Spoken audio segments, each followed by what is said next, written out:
Tension না, খা। আর এই ক্রিমে আছে। এক্সকিউজ মি স্যার, আপনার কি আর কিছু খাবেন?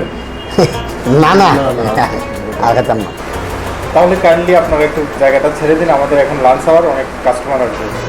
ঠিক আছে ঠিক আছে, হ্যাঁ আমরা থাকি, আমরা থাকি। বিলের কাগজটা আনতে বলি। বিল তো একটু এনে দিব। বিক্রম, প্রবাসী গ্রাম বলপুর বাজারে একটু হয়ে গেল যে আমার লোক আছে তো হেমিয়া। দুঃখিত, আমি আসলে ইকরামকে চিনতে পারছি না, বিলটা আপনাদেরকে দিতে হবে। আন্ডা আন্ডা বিল দিব নতুন, আন্ডার কাছে আছে 120 টিয়া। আন্ডা আইসি একটু গেছে আন্ডা বিল দিব নতুন, আপনি আসেন আন্ডার কাছে। এটা বললে তো হবে না। এই সরব, পিছনে ময়লা বাসন টাসন আছে না? হ্যাঁ জি আছে। ওনারা সবাই পরিষ্কার করবে। 2 ঘন্টা কাজ করেন, আপনাদের বিল দেওয়া লাগবে না। ওকে, খাওয়া শেষ করেন। ধন্যবাদ। আয়, আপনারা আগে কইছি।